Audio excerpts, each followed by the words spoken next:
only work 2-hour shifts. They collapse after 2 hours, and they're carried out, and they're replaced by men who are still breathing. That's pretty much what they do even today. This principle has simply been automated. Brunel had miners, whereas Crossrail have tunnel boring machines. Brunel had bricklayers. Crossrail has precast concrete sections. This is the birthplace of the tube.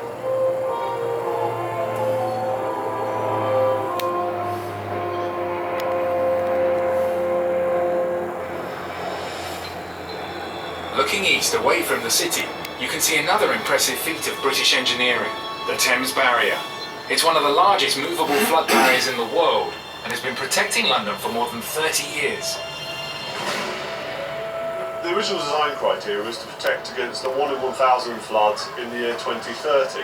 So they used the data they had available and they projected that into the future. They built extra safety margins in, and it looks like we'll be okay till 2070. The barrier is comprised of 10 gates, the largest of which are 3,300 tonnes, approximately a third of an Eiffel Tower's worth of metal in each one, and they rotate into position. The barrier protects against an area of land with about 1.25 million people. If you're walking along the South Bank, if you can imagine another 3.5 metres of concrete obstructing your view, that's what the barrier protects against. The Port of London has been a centre for trade since Roman times. By the 1800s it was the busiest port in the world, and a series of huge enclosed docks were built, surrounded by high walls, to protect cargo from thieves and pirates. The docks stretch from Tower Bridge to City Airport, and the Museum of London Docklands is preserving the history of this crucial trading hub. The building we're sitting in is built in 1802. When it was built, it was the biggest warehouse in the world. The Romans first settled on the Thames, and obviously the Vikings came after the Romans. And all throughout history, there's always been lots and lots of trade. There was loads and loads of piracy. In actual fact, there's a gibbet cage in the museum, and you wasn't executed in the gibbet cage. You was hung, and then you would have been cut down, and then you would have been put into the gibbet cage. And there was accounts of 4 to 5 bodies hanging right along the foreshore. So as the shipping were coming in, there was like a deterrent. You behave yourself, otherwise this is going to happen to you.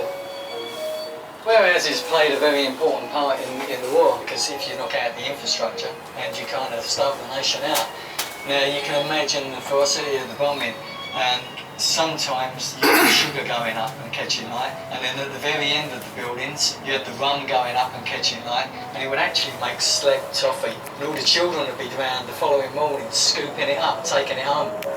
You can come to this area and you can walk around and you can see where all these things happen. The East End docks have undergone major redevelopment in recent decades. Royal Victoria Dock is now home to XL London, one of the largest exhibition centres in Europe. King George V Dock has become the grounds for City Airport. The Royal Albert Dock to the north of the airport is next for redevelopment. Royal Albert Dock used to be the commercial centre for the British Empire. Beef used to come from Argentina and other places, and it went on trains into London. But this was the meat store when the meat first came off the ships. This is going to be an Asian business port. Companies from Asia will be able to set up their headquarters and trade into Europe. The city airport will allow business people to travel to and from European cities right here into Royal Albert Dock. Business leaders will be able to attend meetings in Paris and within 2 hours be back at their desks here in London. When this complex is finished, there will be 20,000 people employed in this area, and we'll be invigorating this area. We'll bring it alive again. It really is going to be very exciting. Down below, the River Lee flows into the Thames on its northern bank, after rising near Luton more than 40 miles away. The lower River Lee Valley has a rich history of engineering innovation, with more industrial achievements for its small geographical size than anywhere else in the world. The history of this area, of course, has been about entrepreneurs and innovators. It was a group of entrepreneurs who built the Royal Docks. The Lower Lee Valley is where Michael Faraday did his electrical experiments. And just across the way here is where Brunel built the biggest ship in the world, the Great Eastern. And this place, of course, for 150 years, drove the economy of this country. The post-industrial revolution, the electronic technological revolution, began in the Lee Valley in 1904 by a man called Professor Ambrose Fleming, and he invented a thing called the diode valve. All electronic gizmos we have today can be traced back to this single, simple device. The first jet airliner, the Comet, was built at Hatfield here in the Lee Valley. Thornley and Ferguson invented the first ever colour television. We had the Royal Small Arms Factory at Enfield. The Lee Enfield rifle was produced there. It wasn't Burton-on-Trent that made India Pale Ale.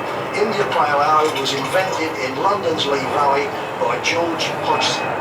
So we've got a lot to thank the Lee Valley for.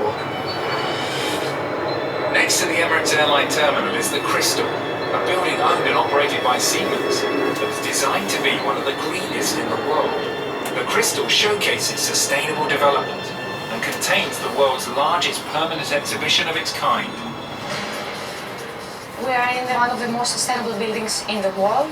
It demonstrates innovative technologies to do with generating energy by solar and ground source heat pumps. Even the water of the toilets is being recycled. This exhibition showcases existing technologies and innovation, and also it stimulates discovery. It tries to make people imagine how their city might look by the middle of this century. Thank you for flying the Emirates airline. Exit here for the Excel Exhibition Centre, the Crystal, Royal Victoria Docks and the DLR. Oyster, return and single ticket holders, please alight here and exit to the left.